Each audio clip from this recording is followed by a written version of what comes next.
বন্ধুরা, বলে বাবা পারকারিগার আজকে রিভিউ। কুইন রত্নজিৎকে বলছে যে আমি যদি তোমার জায়গায় থাকতাম তাহলে তোমার সাথে দেখাই করতাম না, কথাই বলতাম না। আমার মা যদি এখানে চলে আসে তাহলে বাড়ির লোক আমাকে কি করবে বুঝতে পারছো?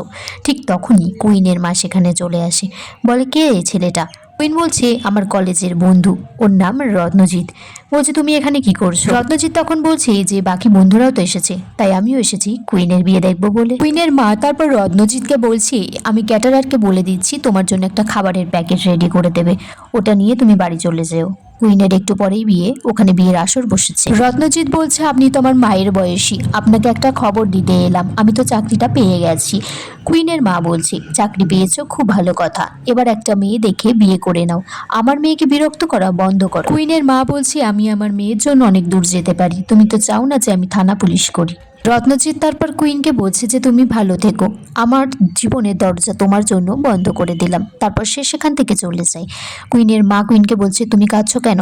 ওর বান্ধবীদেরকে বলে যে ওকে বিয়ের আসরে নিয়ে আসতে, চোখ মুছিয়ে। কুইন তারপর কাঁদতে কাঁদতে মেঝেতে বসে পড়ে, সে খুব কাঁদতে থাকে।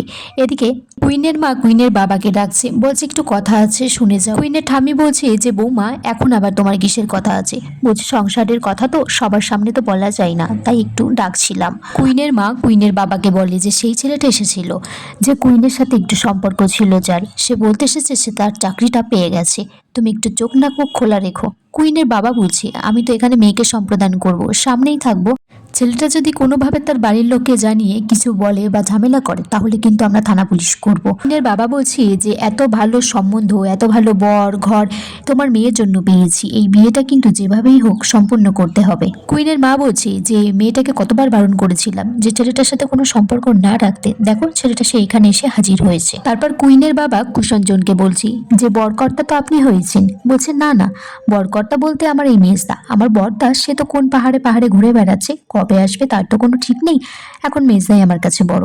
কুইনের বাবা তখন বলছে যে আপনাদের ছেলেকে যদি অনুমতি দেন মণ্ডপে নিয়ে যেতে পারি। উজান তারপর হঠাৎ করে উঠে দাঁড়িয়ে বলে যে চলুন। আমান বলছে, বাবা আমার দাদা দেখছি অনেক বদলে গেছে, একটু যে দেরি করলো না বিয়ে করতে যাওয়ার জন্য।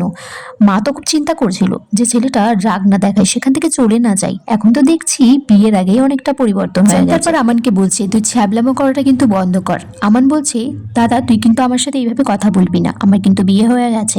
উজান বলছে, তোর বর আসলে তোকে সব বলে দেব। তারপর উজানকে ছাদনাতলায় নিয়ে যাওয়া হয়, তাকে বিয়ের মন্ত্র পাঠ পড়ানো হয়। সেখানে পান পাতা নিয়ে আসে কুইন, তার পাশে কুইন 7 ভাগ ঘুরে তাদের শুভ দৃষ্টির সময় চলে এসেছে। পান পাতাটা সামনে থেকে সরালে উজান কিছুতেই কুইনের দিকে তাকাচ্ছে না। তখন পাশ থেকে আমান বলছে, কি রে দাদা তাকা। উজান তারপর কুইনের দিকে তাকিয়েছে। কুইন বলছি, সত্যিই তো সবাই বলছিল যে একটু গম্ভীর টাইপের, উনি কি একটু হাসতে জানেন না? কিন্তু ওনার সাথে যখন আমার বিয়েই হয়ে গেছে, ওনাকে যখন স্বামী বলে মেনেই নিয়েছি, তাহলে সারাটা জীবন ওনার সাথেই থাকবো, ওনার এই রাগটা ভাঙানোর চেষ্টা করব, আর আমার কোনো পিছু টান আমি রাখবো না, অতীতের সমস্ত দরজা আমি বন্ধ করে দেব।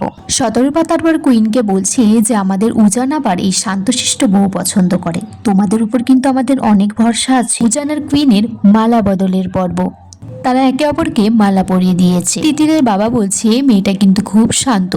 আমান বলছে, শান্ত হয়েছে ভালোই হয়েছে, আমার মতো এক পিস তো বাড়িতে আছি, আর এক পিস হলে তো তোমাদের ভালো লাগতো না। তখন শতরূপা বলছি, তুই বরঞ্চ ওকে কদিন ট্রেনিং দিয়ে দে বিয়ের পর। আমান বলছে, সে তো থাকবোই বটে, আমার বর তো বিদেশে চলে গেছে, আর আমাকে তো বলেছি যেখানে থাকতে, আমি তো এই কদিন শ্বশুর বাড়ি আর বাপের বাড়ি করব, আর শুধু নজরদারি করব, আমার দাদাটা যদি একবার পাল্টে যায় আমি যা আওয়াজ দেব না। তখন শতরূপা বলছি, হ্যাঁ তুই আওয়াজ দিবি, আর তোর দাদা চুপ করে থাকবে বল। এদিকে উজান আর কুইনের জোরটা বেঁধে দেওয়া হয় তাদের সিঁদুরদান পর্বের জন্য। কিন্তু আজকে এখানেই পর্ব এই পর্যন্তই ছিল। বন্ধুরা তোমরা কমেন্টস করে জানিও কেমন লেগেছে আজকের পর্বটা।